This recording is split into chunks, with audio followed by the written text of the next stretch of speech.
like I have been much. You in yourself when no one to be found. What keeps you eased out? What takes you off your mind? Guess you want this, I want this. Everybody in this, we should have it. Stop illusions, it's in your hands. Show yourself, reveal it to them. Take the time to recognize it. You won't leave me even if I tried it. You're the artist in the mess and happily perform the new in your hands. Big dog status, I'm a big dog vet. I pull up on the block in a big Corvette. Yeah. Ride around the city with a stick all black.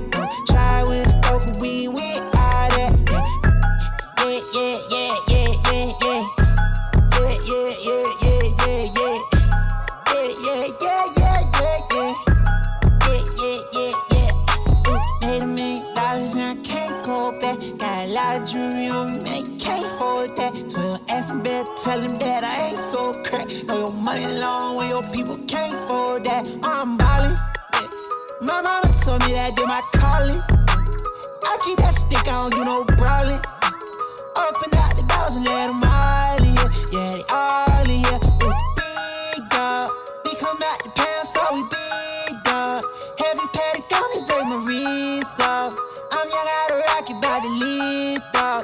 3, 2, 1, I got big dog status, I'm a big dog vet. What is up, creators? Welcome to the Friday Live Helpcast with me, your hostess, the mostess, Diana Gladney. Whether you are brand new here, you've been around the block out here in these real and digital streets, or you're new to the channel. Either way, welcome. We appreciate you being here, whether you're watching this live or on the replay. We got a dynamite show ahead of you. And again, whether you're watching this live on the replay, it don't matter. Make sure if you are live that you are leaving your comments, questions, and things that maybe you're struggling with when it comes to buying the right camera, upgrading your camera, and getting started. So either way, you will be good. I want to let you guys know we're doing something a little bit different today.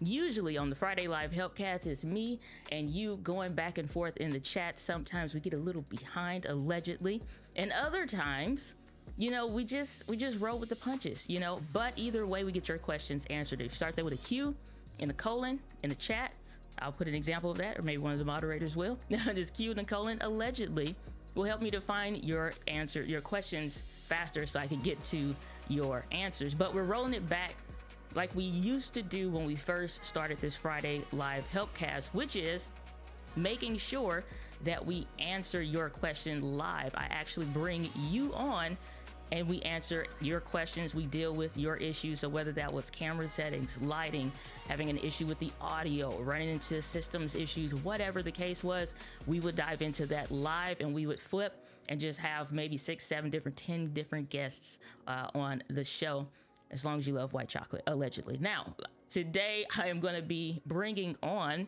one of my fellow creator friends, Kurt Nugent, doing some amazing stuff out there in these real and digital streets when it comes to content creation, remote producing, and live production. Either way, Kurt is legit. So we're going to be bringing it back, doing like we used to do, and we're going to be addressing a question that Kurt actually wanted to have answered. So we're bringing him on the show today, and we'll still answer your questions. But we're going to go through the process of what it actually takes. It's kind of like a live coaching and consulting call like I usually do with my clients when we're doing one-on-one stuff. And so when you're going through that purchasing and buying decision, you don't make some of the most common mistakes that people usually make. So we're going to bring on my brother from another mother, the geek, speaker, preacher, Kurt Nugent. What's going on, brother? How are you? I'm so excited to be here. I'm so excited to be here. Listen, I personally am just so excited that the Friday Live Helpcast is back, because I was a major fan of it. And I'm just, listen. Diana Gladney is just so dope. But I'm glad to be here. I see Indio Delgado in the chat. I see Yolanda in the chat. Oh man, listen, this is all right. In the John, that's what that New Jersey talk, that heading out. Hey, the Philly folks get in there with the John business as well. The John, see, in St. Louis, we say Joan. And then when I went to Alabama, because, you know, went to Alabama A&M, somebody said, well, who's Joan? I said, I don't know. It's like, it definitely is not Joan of Arc, but I don't know who Joan. It was Joan. Joan don't have an address. I don't know. She ain't, you know. No. It's like India says your and it's supposed to be really loud and stuff. It's not my cup of tea. I'm not gonna yell at you across the street. However, I will say yurt, and that's about as calm as I'm gonna say that one. So Yeah. Ravens talk with Yolanda. Good to see you. What's up, everybody in the chat? Word. Oh man. So It's today, always good to be in the presence, sis. Always. Thank you so much for bringing me on, man. This is awesome. 100%. Yeah, man, definitely. Like I said, bring it back to like we used to do in the Helpcast. Literally, how this show got started. Inbox was just flooded, and I was like, I cannot deal with this. Me and my assistant, we cannot deal with this. I don't care if we were doing this all day long, spending 4 or 5 hours just in the inbox. I said, you know what? How about I just answer y'all questions live? Because this is not working.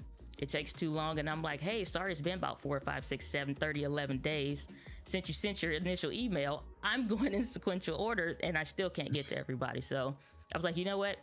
We're going to call it the Helpcast. We're going to help people out. Started it back in the pandemic and been rolling it ever since. Took a hiatus and now we're back. So I'm glad to do this kind of format again. One, because it's just fun. And then two, it gets a lot of value to the community as well. Absolutely. Somebody said your locks are looking fresh. I have to be honest. It's just now that India said that, I'm like, your locks have really grown. Like they're really growing. That's amazing. That's awesome. Even in your thumbnail, they're not that long. So it's I'm gonna have to redo the thumbnail. You know what? I can't help that. I can't help that at all. But you know what? It is what it is. It is what everybody it is. Check on the audio real quick. Sam got a little bit of low audio, but we are far as I can tell, golden out here. I mean, nothing's changed. Like here on in the studio, I'm hearing you clear. Yeah. And the music is at a nice level, so it's in the background. Yeah. So we sweet with it. So y'all let me know, but let's go through the fam real quick and then we'll get into some of these questions. Again, this is not just something solely for Kurt and I'm just going to ignore y'all in the chat or something like that. This is not that kind of show. We're going to go through and we're going to address some of the questions and stuff that Kurt has. And then I'm hop over to the comment section. I'm going to try to break this up into like 3 major points or 3 major areas, if you will, just depending on how it flows. But then we'll kind of go into the comment section to try to allegedly keep up. But if you got a question, put a Q and a colon. That way I can search the comments in the wonderful software that is Ecamm Live and check that out. Love it. Yes, sir. All righty. Love it. All right. So, Kurt, what's your question? I am in the market for a new camera. So this camera is not going to be in the studio. It's not going to be on a tripod. It's not, well, I mean, I may use it on the tripod from time to time, but that's really not its intended purpose. It's going to be in the go bag. It's going to be in the production kit. I might use this on location at a church. I may use this for an interview, but I also may put it, hand hold it and do some moving shots. So I definitely need some image stabilization. Definitely want to stay within my range of lenses and be able to add to it and be able to swap between the other cameras that I have. I have a A6000 at the top down. All right. I have a BTS shot, which is also a A6000. And then I have the front camera, the one that's in front of me is the A6400, but over here on this other desk, which I can't switch to, is the ZV-E10. So I do have a family of Sony cameras. So I definitely want to try to stay within that realm. IBIS is the major issue that I've had. The ZV-E10 has completely left me desirous where that's concerned. That thing looks like I'm walking around in a tornado whenever I try to do a handheld video with that. And Catalyst Browse has completely fell off the table for me. So I'm really looking to get that a lot more stable right out of the camera. I'm looking at the Sony A7 IV, possibly. I know that's also one of the older cameras, but there isn't necessarily let me leave that alone. It to me doesn't seem like there's a clear successor just yet. But then I'm also looking at the Sony FX30. The Sony FX30 is also, those are 2 that I've kind of been, I'm looking at a lot of cameras. Those are the 2 that I've really kind of been like, if I could, I really actually want to buy both of them. I don't know if my wife is listening, but I really kind of want to buy both of them. Tell Kanique, say, mind your business. I can say it. You don't say that, Kurt. You don't say that. All right, let me be quiet. Let me be quiet. You say it. You say it for me. Okay. Nick, mind your business. Pull the earbuds out. You ain't hearing none of this, okay? B&H stands for Better in Homes. It's a home Better in design Homes. company. Better in Homes. You know. You're right, saving marriages today, sis.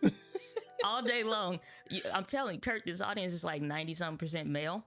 So, you know, I get all Okay. the, man, my wife, hey, y'all not going to have me getting beat up going to social No, media please. marketing world. Going, you know what I'm saying? Going to creator, y'all not finna get me beat up. Okay, come on stage, be like, well, my lip busted today because I met a new subscriber whose wife wasn't too happy with me. So, Yep. all right. Yep. So, Yep. I would say I see India Delgado, and I love, Yep. you know, so I'm throwing it out there, but I loved it. I liked it. I was really interested and intrigued by the E1, but I don't know. Yeah. I just, okay. yeah, there's so many different little things I'm looking at, and you know, even the FX3 and FX30 and the differences between the two. But I really kind of was, you know, from a as you said, budget standpoint, I'm really in that realm of that A7 IV and the FX30, and then of course looking at glass. So Okay. whatever that total cost of ownership is going to be, I know we're looking at, you know, a couple of grand, but that's where I'm at. You know, I haven't bought a camera for a number of years. Yeah. All the cameras that I listed out for you are very old cameras. Some of them I bought used. So definitely I'm in the market. So So my thing is this. I do not think that age of a camera dictates whether or not it should be the thing that you buy. It's different when you said like there's a clear successor or not. And with the A7 IV, we've also had a lot of people say, oh, well, it's just the A7C2 because it was using that system. Now it's just like not necessarily. Or it can be like, oh, it's A7R or something. It's like not necessarily.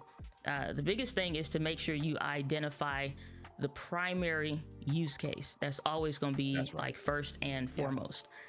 So based on the intended primary use case, because you listed a bunch of things, number one, you know, the thing that stands out is stabilization that you're saying because there's a possibility. Okay, so if that's the number one thing, stabilization, then there's two schools of thoughts around that. Yes, IBIS is great, but we also have to be honest that Sony's IBIS is not the best on the market, but it's constantly getting better. So the difference between the A7 IV, we're looking at those two that stand out the most for you, just sticking with what you've already researched. A7 IV, FX30, between the two, the FX30 would continue to see more firmware upgrades, which is the first round of that, because if any updates ever came, which I always say expect to only have what it is that you bought, the camera that you bought from the counter, period, or online, like whatever stats that is at, expect nothing more. Everything else is just a hope and a wish past that point. However, if there's going to be a possibility, there's a higher possibility with the FX30 simply because it's starting to touch more into Sony's more indie creator type of filmmaker camera. So if anything comes, like it'll be the FX30, FX3 or whatever, but we're also hovering in that season where those updates might be coming. So you also have to think, is this a purchase that I need for right now? Is this a temporary thing? Or am I honestly looking and waiting for that new update? I recommend not waiting because it's going to cost you something in efficiency more than it will cost your wallet for that time frame. It's like, do what you need to do to create. So the primary use case we're going to say is handheld, hands down. Is that correct? That'd be the first thing? Yep, handheld. I may have some gimbal work every now and again, but really because of the fast-paced nature of what I'm going to be doing outside of the studio, I need to be able to pick it up, turn it on, and just grab footage of whatever it is I'm seeing, and whatever client I'm shadowing for the day. And I need that footage to be, as I mentioned, it needs to not look like I'm standing in a tornado. So what you mentioned lenses, I would imagine with all the other APS-C cameras, are the primary suite of lenses going to be just APS-C only? Do you have any full frame cameras, or are you potentially looking to get some? Potentially looking at full frame as well. Yeah, full frame lenses and full frame. So the FX30 is APS-C as well, correct? FX30 is APS-C, A7 IV is full frame. That's what I thought. Okay, that's exactly what I thought. So, but the FX3 would then be full frame. Yes, FX3 is full frame. Yep. But that FX3 though. Yeah. Now you see why I got the Sony ZV-E1. I get all the there you go. in a creator body. But so here's my question then, because this will honestly more than likely answer it. If it's 3-4 years down the line, what content goals would you be able to achieve or not be able to achieve based on which option that you bought?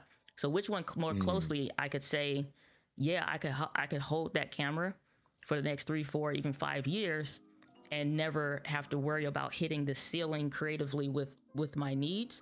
Because if the difference is in a year's time, 2 years time, regardless as to what comes out, it's like, how close am I to my creative ceiling? Am I down here still?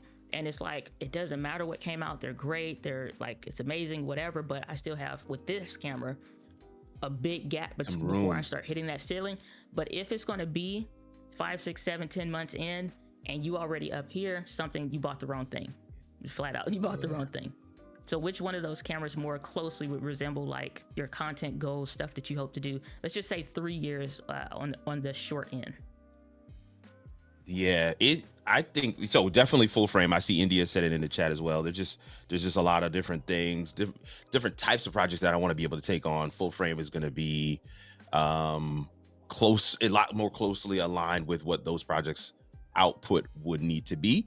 And so the FX3 is so. But I guess maybe I haven't really done the work to fully understand the E1.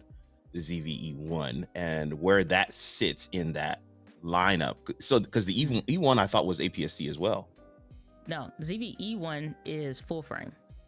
Full frame. The E10 is the E10. APS-C. Yeah. The ZV-E10, and then the Mark II, the Mark II is APS-C. Is APS-C. Got it. So E1 is full frame. And then what's the stabilization like on that? I mean, it's still Sony, but yeah. So couple things that touch on this, and I'm definitely biased in this answer. So with the ZV-E1, you have the full frame sensor, you have IBIS. Not only do you have IBIS, you have that standard stabilization and active stabilization. Whereas, for example, on the Sony ZV-E10 Mark I, if you put on a non-stabilized lens, let's say it's a Sigma lens, like Sigma 16, and you want to do something with that one, on the ZV-E10, you have off for digital stabilization. Standard is not available, and you can only go then to active, and then it's kind of warbly and stuff like that. It doesn't look great. So you are stuck using Catalyst Browse, which is great, but it increases the workflow time on the back end. With the ZV-E1, the full frame camera, you not only have IBIS working for you in the camera, regardless as to how good or whatever it is doing some work. Then you have you turn it off and just solely use the IBIS. You still get access to Catalyst Browse. You can have a stabilized or non-stabilized lens, and you still get access to standard, active stabilization, and in my opinion, the bee's knees Hall of Fame for Sony's digital stabilization, dynamic active stabilization, and you have access to Sony Catalyst Browse.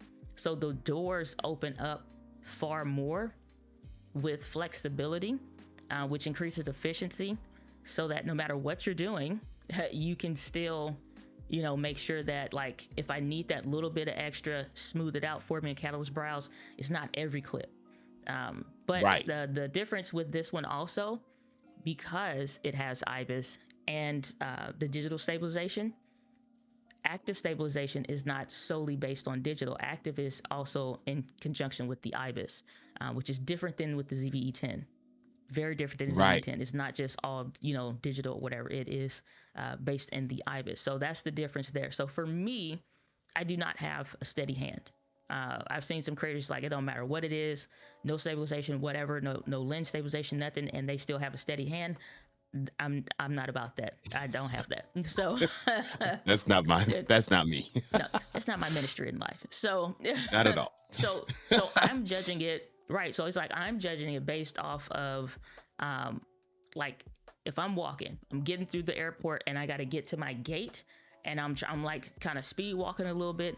Now, how is the ibis? That's the kind of stuff I'm judging for, not the, Me too. you know, the casual small walk or whatever, something like that. So the difference is having, like I said, the standard active, dynamic active stabilization, which is not in, to my remembrance, in either of these cameras. We can pull them up on B&H, which I have in the background here. But on the A7 IV, it has ibis, and it goes up to active stabilization, and it's good. FX30 has that, and it's good. So you're getting comparable specs on both of these cameras. It just is a matter of, with APS-C though, you have some OSS based lenses, so that optical steady shot, to add and enhance that. You can use obviously those APS-C lenses on anything, but at this point, you know, it's just, if you're in the APS-C line, you have those OSS lenses that exist, then those also help and contribute. So you're gonna get, in my opinion, a little bit better run for your money of what you already have, not buying anything else. If you solely wanted to add the body, FX30 looks really good. If you're walking, talking client stuff, FX30 looks really good because of like having that built-in cage and stuff already. So let's pull up the specs real quick, and I'll show you what that's looking like. So of course, like, it's the same kind of body design like the FX3, but the difference is, like I said, you got those mounts on the camera already, and it has some similarities to the ZV line with like the zoom rocker and stuff like that, but the only difference is you are going to get more like cinema based language, and so it really is not, like I said, like that function button number 1 right here. It's saying like the iris. We're not talking about, you know, iris. Most people know for the exposure triangle, aperture, shutter speed, and ISO. And we're like, well, what's the iris do? You know what I'm saying? So it's a little bit of a language barrier if you're not familiar with it. That's the only thing. So 26 megapixel sensor, APS-C, BSI is that backside illuminated, 4K up to 120, you know, 10-bit 422, all the amazing goodness type stuff that you can think of. And like I said, it's just, honestly, it's a dope camera. Let's drop down the video specs real quick while I'm doing that. Do you have any hope, desire, want, use case for taking any photos at all? I mean, Allegedly. It's just not my, it's not my No? thing. I just don't do photos, honestly. I don't do photos. Okay. People ask me to because they see me with the with the equipment, and I'm like, I'm not a photographer, so just no for me. I feel you. Yeah. Okay. So photos, cool. no. I mean, Okay. it's always good if if I can snap something real quick, if I can, you know, do my own YouTube thumbnails, that's fine. But other than that, no, I'm probably not going to do photos. Okay. Well, that's the only thing, is like some people like the A7 IV because of the body design of it being for, just go back here. Like they like this photo-esque body design. It's nice. It's not a heavy body compared to maybe some of the older models that were like similar to this, but you're gonna have that photo enthusiast style body type stuff that's more relevant to that. Whereas the FX30, like I said, it's gonna lean more heavily towards both. You can do amazing stuff. 4K 60 still looks great, albeit having a crop on the A7 IV. You're not gonna have that to that magnitude on the FX30. So spec wise, I would say for videos, the A7 IV doesn't compare to the FX30 in my opinion. I think it kicks its butt, but depending on the use case, are you going to touch any of this stuff? Do you want to experiment with any 10-bit stuff? Do you want to use? Okay, so that makes your ceiling, your creative ceiling, way higher On the FX30. Yeah, 100%. So that's good to know for sure. That's the only thing. It's like when you start looking at these specs, when you start looking at the features and sets of the different cameras, it's really looking at not just the spec sheet, but it's like, what am I going to touch first? What am I going to touch the most often? I will say one thing. Let's go back to the A7 IV. One difference here with this one, the dials and all of that stuff being more accessible on the top. it helps. Not that you can't do it on the FX30, but I will say, like, when Doc and I were together in Spokane, that kind of stuff helps. So with the ZV E1, I don't mind not having buttons because I know I have that digital interface, but that's more creator standard style, you know, or creator specific. This one is more photo based, but you at least would be able to add memory recall to, you know, buttons 1, 2, and 3 right there on the top dial, stuff like that. Those dials, when you're switching, I can tell you from using that kind of a camera body in like a church, nonprofit, walk and talk type thing, uber helpful. It's just super helpful. It's easy on the ZV-E1 too, because I have it on the screen. It's not the same. It's not the same setup on the FX30. They don't have the swipe left and right in that regard because it's not. It's based for more like literal cinema level type stuff. Not that it's a cinema camera example. It could be whatever you want it to be, but that's just how they're, you know, how they're positioning some of those decisions. So I will say, run and gun type stuff, comfort level wise type stuff. Like I said, that is 1 point at least to the A7 IV. Body design will win hand over foot for this one just because of that. For real. So that's the only thing. But it's like you got the 4K 60. Actually, let me jump back up. You got 4K 60 still, 10-bit S-Cinetone, hashtag all the things, log and all the stuff in the camera. But you also can do photos. You got more megapixels, 33 megapixels for the sensor. To me, that's a moot point. It kind of don't matter unless you're in a field where it matters. For video, unless you're doing some very specific stuff, it becomes more of a preference. But then also, the other kicker is this. When it comes to lenses, day one you get this camera in your hands, my next question to you would be, what's the first thing that you're going to do? Like, what? Got the camera, settings set up, whatever, everything's great. What's the first piece of content that you would create, and like, how would you create it? Walk and talk videos, either for myself or for a you know, particular client or whoever that I'm following. That's the main thing that I'm trying to really do right now, is those walk and talk videos, and it has been difficult without working with other members of the team who are using, you know, other equipment, Canon equipment. I can't remember what the other guy's using, but either way, they're able to grab really stable, clean, high quality, high definition footage. I definitely want to meet and exceed what they're able to do, because I'm only working with them in specific instances. I have other clients where I'm having to deliver on other things as well. So this is a business purchase as well as something that I will possibly use in my creator side of things as well. So it's a couple different angles of it, but definitely the first thing I'm going to do is I'm going to do some walk and talk videos.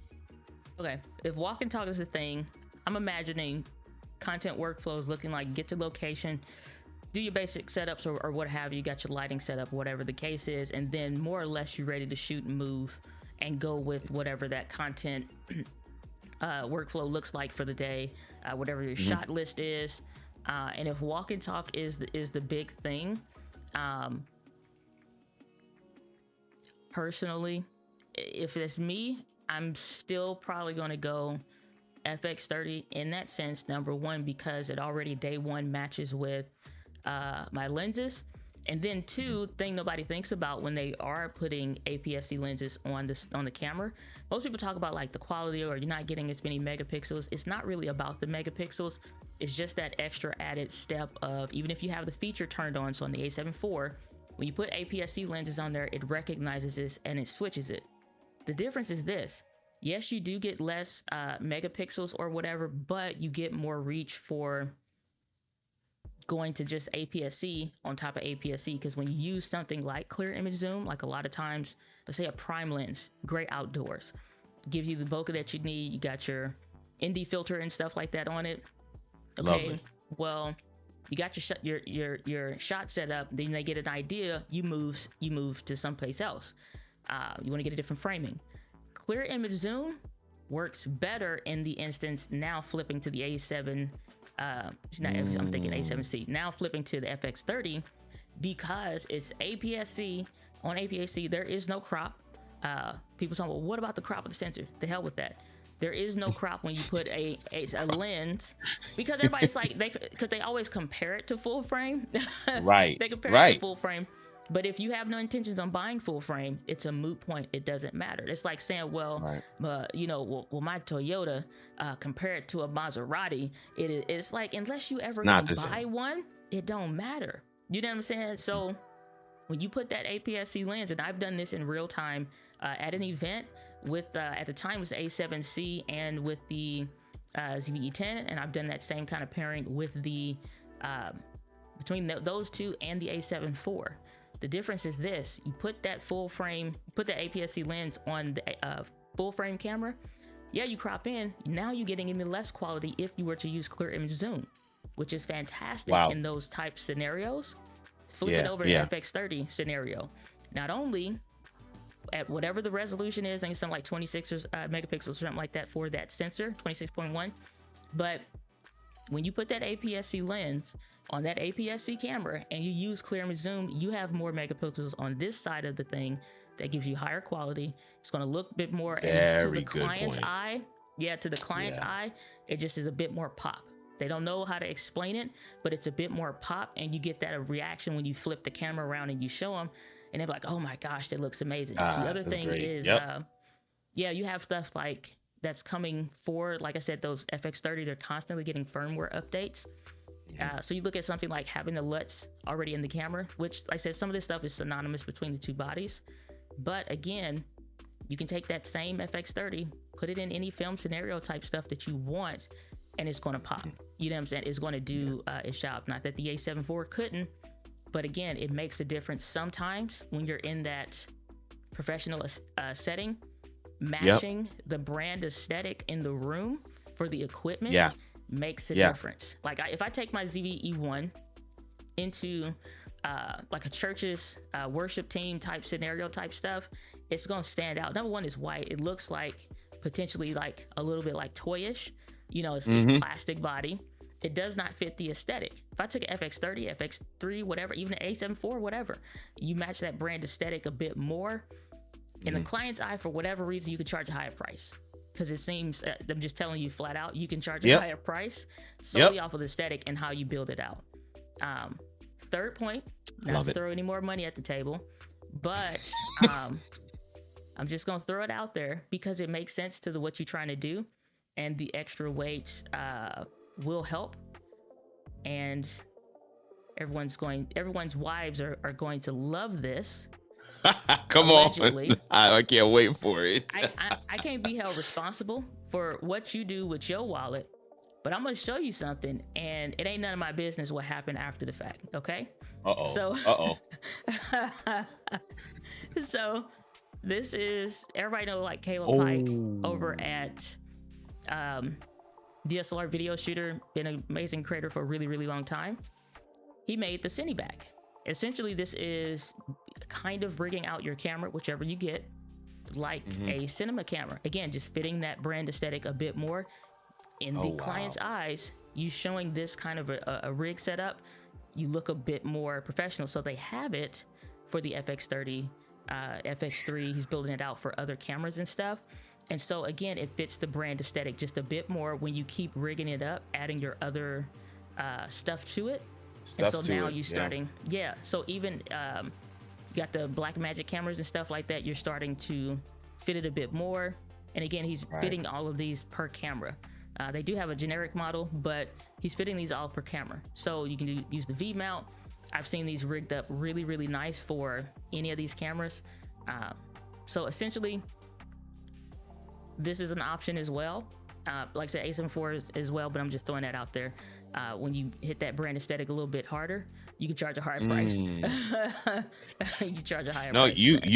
That is a very huge consideration for me. Because you do want to have that feel when you walk into a particular room, you walk into the client shoot, you bring out something like that. It immediately says, ooh, we should have probably got him for the last project too.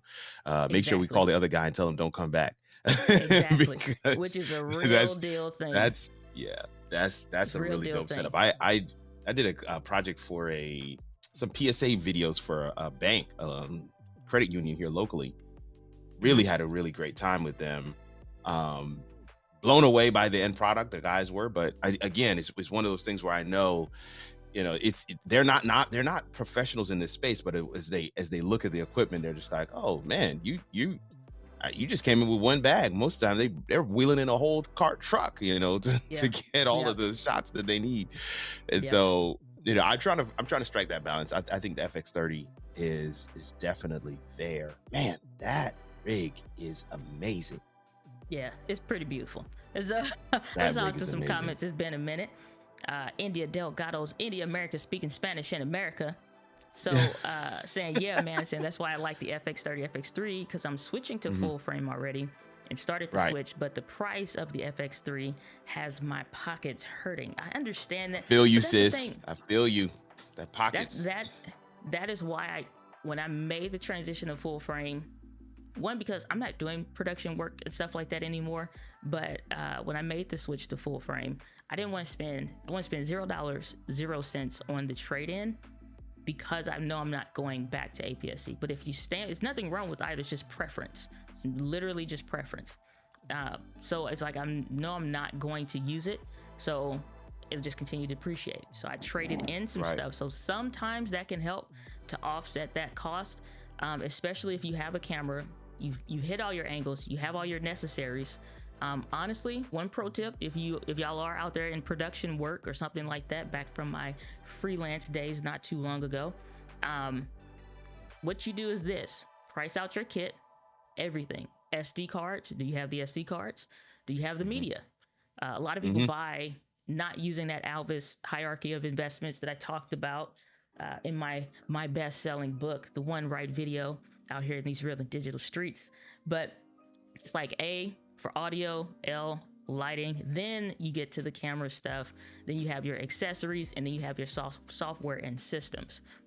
So I know Right. you got all of those other things. The only thing I would say is like the media and storage and data and stuff. When you switch to 10-bit, when you start switching to log and all that, your workflow is going to change. So if imagine trying to do all of that with Catalyst Browse, which, it just becomes more, period. Storage on the back end, like you use Dropbox, Google Drive, whatever, it just becomes more. But you can offset all that. Look at what you need, do a price adjustment. I don't like to nickel and dime clients, never have. And so we'll do package deals. So preference that based on what you need, and you kit it out in the itemized list that you're doing. Already include the cameras. May not be purchased yet, include the camera.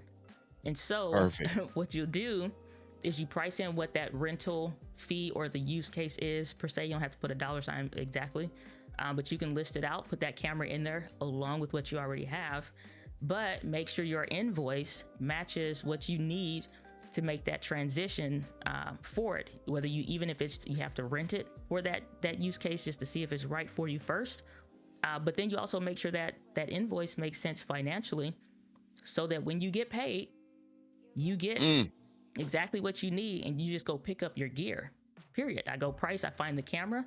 I like to shop used personally, just because people that have cameras usually take care of their stuff. It's different if you got like National Geographic style journalists or something out there. Totally agree. Right. Yeah, with Bear Grylls and stuff. Ain't nobody, listen, me and Bear Grylls may see each other at an event somewhere at a conference where he's speaking, but not nothing else. No, I'm not gonna be out there. But so what I'll do is price the camera. I'll see what's hanging around that I don't need, what's in the office that I don't need, because somewhere in the mix is a waste of money. There's something's depreciating that I'm not paying attention to. So I'll throw that in the mix to, number one, decrease whatever my purchasing price is.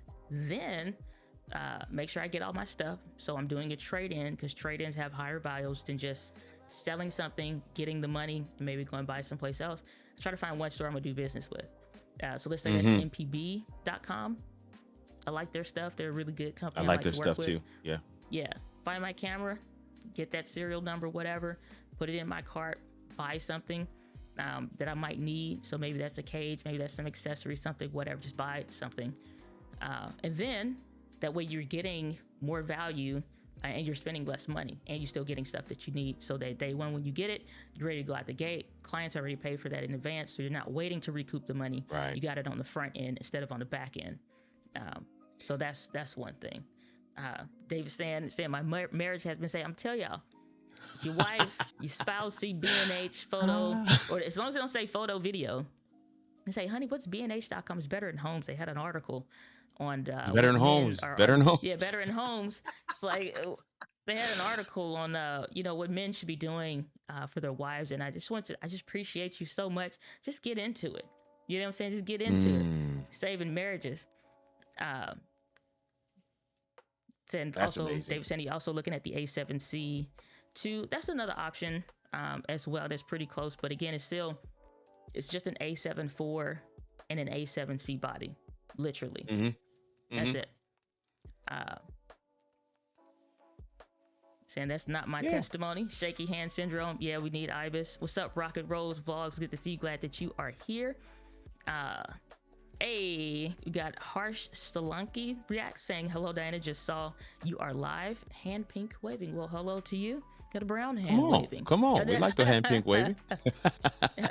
She said Diana's on point about comparing APS-C versus full frame. I shoot outside wildlife. Totally agree. Rocket rolls. Totally agree. Yep. Say I love the reach of my APS-C at work. We shoot a lot inside and a lot of portraits. I guess those are full frame. Yeah. He said, but buy them. He says, I buy them. I buy them full frame. Yeah. Buy them. Okay, got you. What is up, Mr. James L. Manley? Good to see you. Glad that you are here. All right. So we're getting down to the wire, Kurt. Yeah. Money's in the bank. Yeah. Money's in the bank. Cameras in the cart. Do you got the SD cards that you need for doing this? Yes. Yeah, well, V90 cards. They're in the SD cart. cards. They're in the cart They're with in the the camera. Okay. So when I say yes, I mean they're going to be purchased as well. Okay. So we got that. Do you know what kind of setup that you're going to be looking at? Because it is a difference going from the camera workflow that you have versus to what you want to do. Do you know what you are going to be looking at settings wise or any of that? I will be looking up some Diana Gladney videos for my setting. Now, I have sat in multiple sessions where a client is purchasing the ZV-E10, and I have literally put the link to your full run through. I think it's like a 30-minute video on the ZV-E10. Yeah. I'm still recommending that camera. Still recommending that camera heavy because I mean, for most of my, especially if they're going to send me the footage for me to just kind of turn it into a podcast or whatever, that camera is going to sit on a tripod somewhere. The ZV-E10 does a phenomenal job of just capturing what it needs to capture. And that price point makes it just, a no-brainer. So, but that video is still one that I highly recommend. So, but yeah, in terms of settings, I mean, I want to get it now because I've got some stuff probably towards the end of the year that are going to be coming up. So I want to get whatever I'm going to get now. So I want to get familiar with it. I want to do my own projects with it. I want to do, little run and gun things here or there so that when I am ready to go make some money with this camera, I already am familiar with it. I've already done some testing, some test shots, some test projects, tweak settings, stuff like that. So I have a bit of a path towards what I'm going to want to do. But I really, as everybody has said in the chat, I highly respect your opinion when it comes on to equipment. That's an area, I just have not really done the work to really fully understand what the marketplace looks like. And you're constantly in that space. So, we have these conversations offline as well. For those that don't know, this is my sister from another mister. So I'm just glad to be able to share these questions publicly for everybody's benefit, and I'm hoping that we all get a chance to really sink our teeth into some of the decision points that we need to consider. Some of the things you shared, I had not thought of, so I've made some notes, and I probably will watch back the video. I'm glad it's going to be available to be able to really go through and figure out what I'm going to do. Yeah. So here's what I do. I'll give y'all some insight as well. Here's what I do. Once I decide on what I'm going to buy, First thing I'm gonna do, like right at checkout, right before checkout. First thing I'm gonna do, I want to go and find a creator that matches my use case. So if I'm doing walk and talk or something like that, I want to go find somebody that's showing not a clip, not a sample, not a test. They just are creating with the actual format that I want to do. And like that's their all day, and it could be a channel. A lot of times, channel with 30, 50, 70 subscribers, something like that, and they're vlogging, whatever the case is, and they're just showing their work. It's a lot of now freelance videographers. I'm loving the news space personally, not like from the desk type content. No, I'm saying the man on the street. I'm following those kind of creators that are just like, I'm talking about bare bones, no music, ain't no intro, no fancy editing or transitions, ain't none of that. It's just literally them documenting them doing their job. And so I find a tremendous amount of value with what they're doing and how they set their stuff up, because they're a creator just in a different format. And so I'll go find somebody that's using the camera how I intend to use it and see what other gems and type stuff that I can pick up. Then that's gold. I do, when I like at checkout, when I hit purchase, it's like, okay, we confirm your order. I immediately go and find not a full scale settings video exactly like what I'll do. I don't have one on the FX30. I do have one on the A7 IV. So it's like, it'll be a little different. It's probably a gap that I need to fill in there. But what I'll do is I will go and find those videos, and I'll make note of like, okay, menu 1, go down, make sure I change this. And it's just in a notepad. So when I get the camera, I'm making those default settings. The second thing I'll do, because a lot of your cameras that you have now, this is something that you're gonna love. A lot of the cameras that you have right now don't allow you to download your profile for your work. Now, I'm finna give y'all golden gems. And like when I say we're doing this like a regular coaching consulting call, I don't hold any things back with my call. So we're going for the gold. Now this is how you get paid, okay? When you have a project, when you have a client, when you have a recurring client, you have somebody on retainer or something like that, or somebody that wants to kind of touch back with you for this event 1 or 2 times a year, or whatever the case is. Because you can now save the profiles. Not only should you don't have 2 sets of profiles, not only, maybe 3 with the kind of stuff you're doing. Not only should you have one for your common scenarios, one thing that you do, walk and talk. Number 2, the next common thing that you do. So those settings are locked in. So the next thing that you do, maybe at home, those settings are locked in for whatever you're trying to do. You're vlogging, documenting a trip, travel, an event, 3rd settings that you have. And those are personal to you. Download those, save them to the drive. The second set is based on your clients. You include in your package to the client, if you continue to work with me, I will guarantee consistency across the board for your image, your aesthetic, and your brand, so that every time we produce a video together, you never have to guess if it's going to look different or not. We lock in the settings together. It's something that we make sure that we're in agreement on based on my expertise and how I'm positioning this to best serve you in this project. And then we'll lock in those specific settings so that every time we do this event every year, if it's you pretty much going to be in the same room, same conference hall, whatever, we'll lock in those settings. So every year there's consistency versus hoping the footage comes out looking good this year versus hoping, you know what I'm saying? Because you got the camera, if you're using that as the main shot, then that's fine. Sometimes you get, wonky scenarios. I've had those where it's like the footage looks terrible just because it's just a super difficult room. You would need to bring literally a truckload of stuff. So you're working under like terrible constraints. That's different. But if you do have where you have those conference rooms or whatever the case is, or what you lock in the settings, even down to the audio, you lock in those settings, include that in the package. It's a brilliant upsell to the client if they continue, to work with you, just an add-on. It's like, hey, we can save this. You'll have a custom profile. So even if I hire on extras and we need other people to come in, and I got somebody on the B camera, I got somebody on the gimbal, doing gimbal shots or whatever, they will also get access to this profile that's customized to your brand. What dates do you want to book out?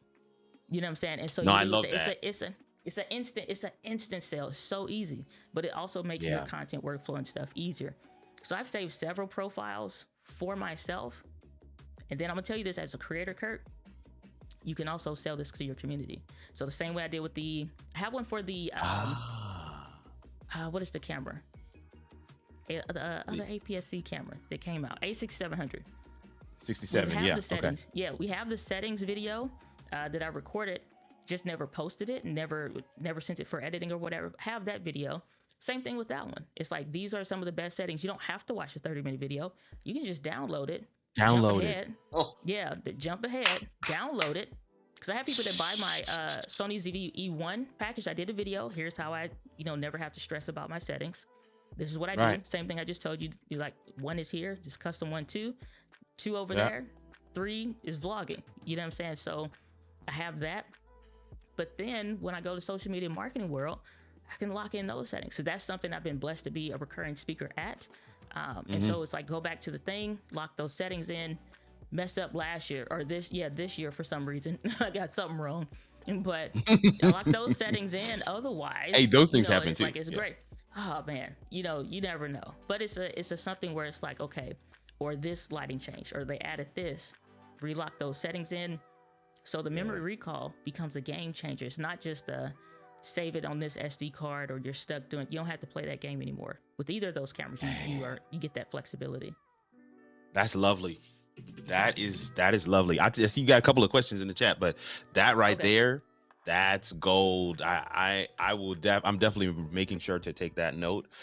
I know you're gonna grab some of these questions. Is there any are there anybody that any of the creators that you said you follow that are doing that secondary content creation, where they're just kind of following their own setup, documenting that? Is there any list of those? I have a couple of them that I follow, but yes. So number one off the rip that I would say originated this, Cranky Cameraman. The Cranky Cameraman is he. At first, when I saw it, I was like, "What is this?" Because I'm like, saying it's a vlog. I have an expectation, like, just off of what we think when we see stuff. I think I'm going to see somebody that is like doing like the nice stat style vlogs. I'll call it that. He ain't about that life. He's like, no. He's like, I'm on the road a lot. He works for a lot of news stations. Cranky Cameraman out the gate. But what I absolutely love is he talks about the business. Talks about the business of doing it. Something I've been on top of this year is audio, and just really upping my audio game. And so he shows a ton of stuff. He got the Burano, that new Sony camera that came out. So this vlog was dope because he talks about cancellation fees. Like, what do you do when you have a client? They said, hold this date for me.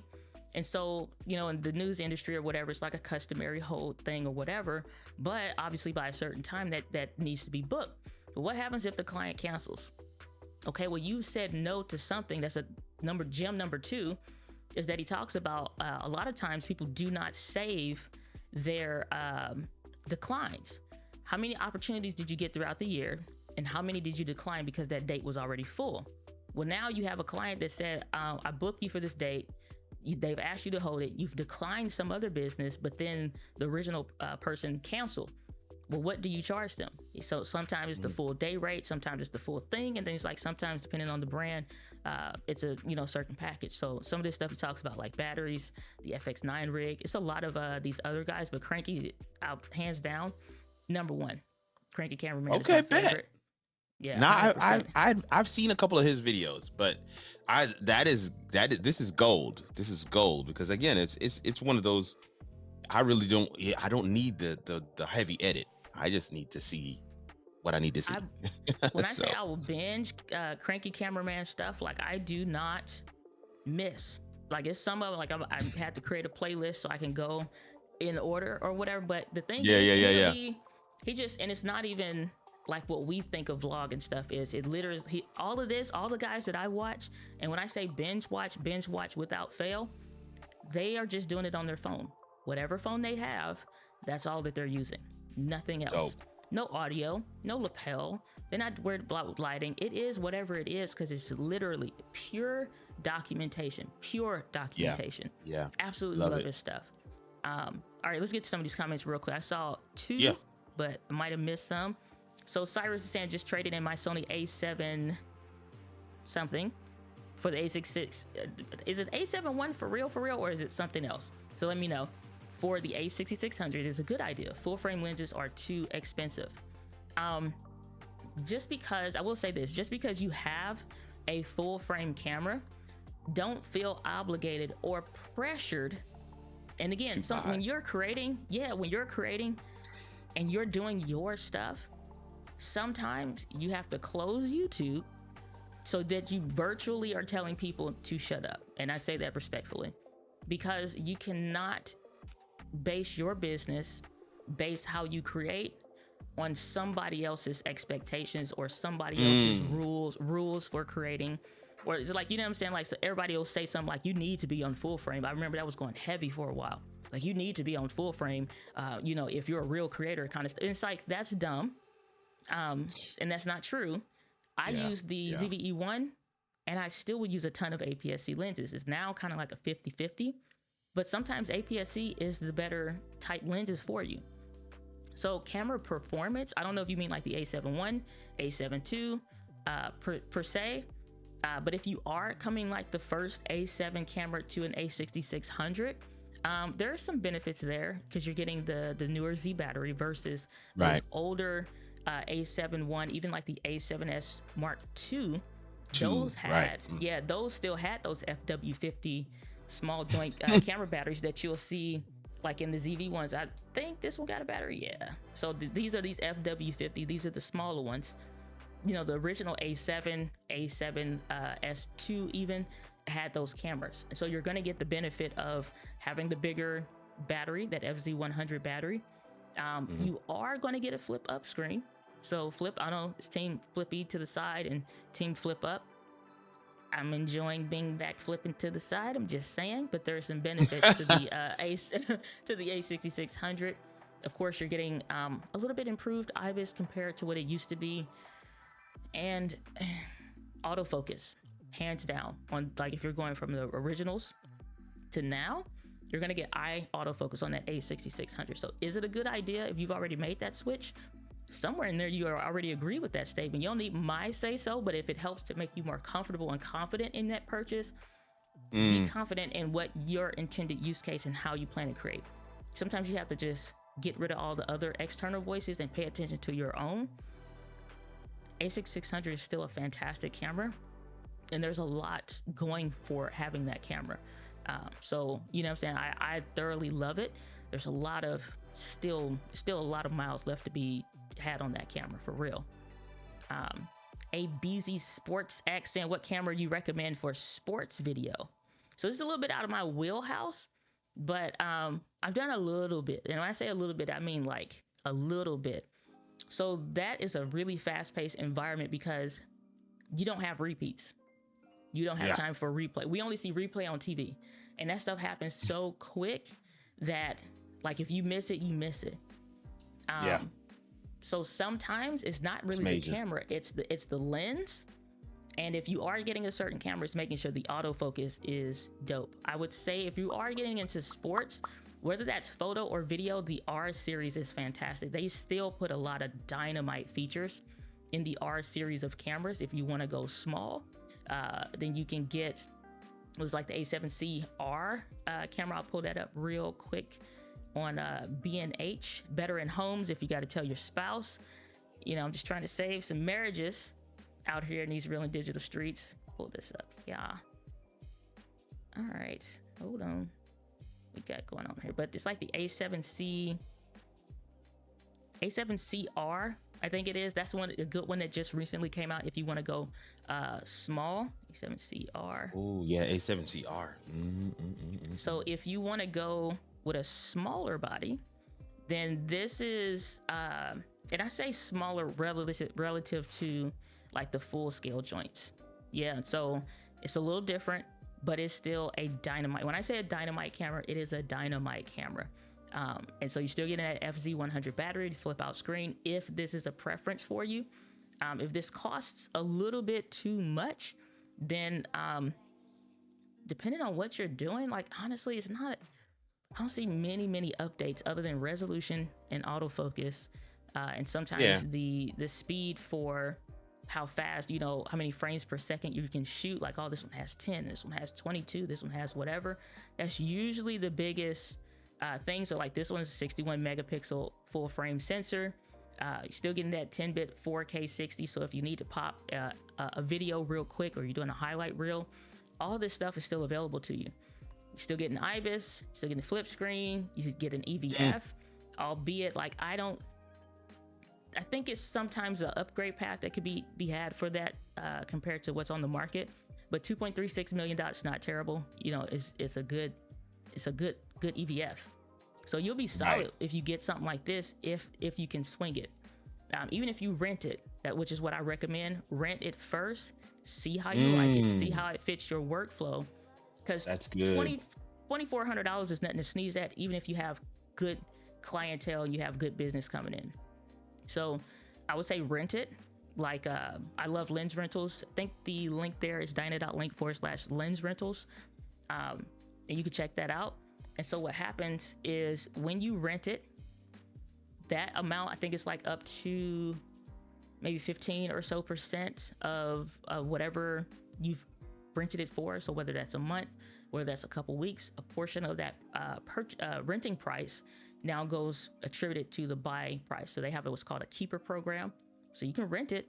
If you love it, you can keep it, and a portion of what you spent on the rental goes towards that purchase. So I really love working with them. I've done all of my rentals through them, so they're super reputable and just like a really good company. They didn't know me from Adam, didn't know my channel, nothing, like wasn't no influencer type stuff going on. So they just was just a dynamite camera company to work with, or just brand.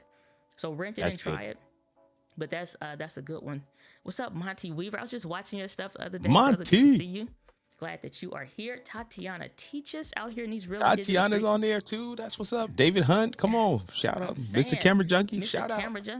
See, Louise, team flip up. See, brother, we're gonna get you converted back. We're gonna get you back. We're gonna get you back. Sam, damn, just seeing this live. I am actually looking for a continuous camera when you're DJing, you're tired of your phone dying and having to sync the music and footage. I was looking at the QN2. Have a feeling I might know what that is, but off the top of my head, I don't. A Zoom, or that's what I'm thinking. Because I've seen like they used to have, and that has like a flip out screen. But let me see the Zoom camera. This is what I'm imagining that this looks like the Q8s and stuff. Like this was the upgrade, but I've seen these before, but I don't know what that is. The camera specifically that you are talking about, because it's not a Sigma camera. So I'm thinking it could be something like this. It could be a camcorder potentially, which there are use cases for that. Surprisingly, most people don't look at camcorders, but still a lot of legs to be had there. But I don't know about this one. So let me know what camera that is or who it's by. We can take a gander at it, but I do not know. Better in Homes never gets old. Better in Homes, saving marriages. Yeah, for sports photography, that having that high frames per second is a must for me. The moment's only 100%. Like you don't. And the other thing is this: if you are going, first thing I would say is go to a practice, because Little League, local community center, something that's just like spec work. So it doesn't cost you anything. Give them the great footage or whatever the case is, because there's no real expectations at that point except a little bit. But that way you can get a feel for it, because I promise you the settings that you think at home that you need is going to be very different than like I just like think tier 1 type settings, and then you switch to like another custom mode, and then your tier 2 type stuff. So sometimes it's like what you think you need, you find out it's like, ooh, this setting was off. So that gives you the wiggle room to figure out your stuff without being on a paid job. And the client's like, what did you get? Let me see. And it's like, so about that. We need to have a talk, you know. Right, Need to have a right. talk. Veteran Homes. Say I didn't think to rent. Good idea. Yeah, Lens, Dyna.link/Lens Rentals. They are dope. Saying Zoom, I just got told about it. I still have, let me just Google it and see what comes up. Said the Zoom, might be the Zoom QN2. All right, let me just Google this real quick. Yeah, I feel like it's the Zoom, but if it's the one I'm thinking of, sis, I don't think it's know this that one. that's the way you want to roll. This is a non-starter. Yeah, I'm sorry, just that's because it the says one. 4K in a thing, no sir. That's exactly the one I was thinking of. Yeah, I remember when this came out, there's small instances and small use cases where this stuff makes sense. And the difference is this: it's not because I'm some camera snob or Sony whatever aficionado. Like, it ain't got nothing to do with all that. The difference is your actual experience when you get it in real lighting, in real scenarios. This is not. Yeah. This is more like that wide angle safety shot, so that you can see something if the main camera goes down, or you like a security type camera angle in the main event of like, okay, we just finished the show on the live stage and here's a clip of the room, and you're just, clip of the room while you change scenes or whatever before you bring it back to the main camera, and like you're queuing up the next host. That's the kind of stuff like this is good for. Or in like an interview, and like I said, you don't want your phone, you just want something to kind of help with what you're doing. Honestly, for like if we're looking at something like this, sometimes the better option is just to buy a used phone. If that's like, because then you can hook it up, you can rig it up. It still may not cost as much, depending on what you get, and it's still gonna be miles better than the camera that you get for that. So that's my thoughts on that one, as far as that's concerned.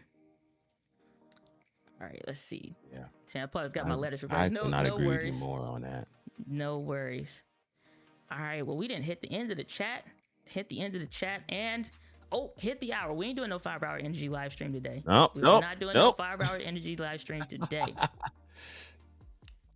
Brother Look at Kurt, that. She said, I'm glad I extreme- came to the live today. That's what's up. 100%. Oh, what's up? Jess Toronado. Good to see you. Glad that you are that's here. That's my people. Good to see you. Yeah, 100%. All right. Saying, got you. Good to know. I'm glad I came across the live. Thank you for explaining. 100%. Anytime. Friday live Helpcast. We're here on every Friday. That's what's up. Plug Me Radio saying good ideas. 100%. Yeah. This is going to definitely be one for the replay. Brother Kirk, I appreciate you coming to the stream. Hey, man, I appreciate you too, sis. Yeah, 100%. Let folks know where they can find more about the Geek Preacher Speaker. You can find me youtube.com/Kirk R Nugent. The R matters. There's another gentleman that has a Kirk Nugent. So if you leave the R out, you can find somebody different. So Kirk R Nugent. But you could always catch me on kirkrnugent.com as well. That's my headquarters on the World Wide Web. I believe your live stream is your digital storefront. No better way to go from busy and broke to peaceful and paid than for your ideal customer to see you do your thing live. And when they see you do it live, they don't need the taste test or the ad campaign. They're ready to book the business because they saw you do it in an environment that you couldn't fake it. 100%. But I love doing these collabs. I can't thank Diana enough for taking my question. I just texted her this morning and she was like, man, we could probably do something with this. I said, let's go. So I'm excited that we were able to hang out today. Ton of insight. I actually will be going back to the replay as well to kind of go and look at some things. I'm not gonna lie, I have secretly added the ZVE1 to the list. I'm just gonna do some comparisons there as well. Yeah. I didn't realize some of the specs that you shared today about that, so I definitely have added that to the list. So it's actually, I've dropped the A7 IV. It's the E1 and the FX30 that I'm looking at, and because I'm leaning towards full frame. You never can tell, man. That E1 might get the business. We'll see. We will see. Well, beautiful people out here in these real indigenous streets, it has been my amazing pleasure to spend some time with you as you spend some time with me. We both know we can't get that back. So I appreciate your time, attention, whether you're watching this live or on the replay. Definitely leave your questions, comments, thoughts, and stuff that you had down in the comments. Everybody is goated that is here on the stream. Remember to create, post, repeat, and I will see y'all next week on the Friday Live Helpcast. Peace, y'all.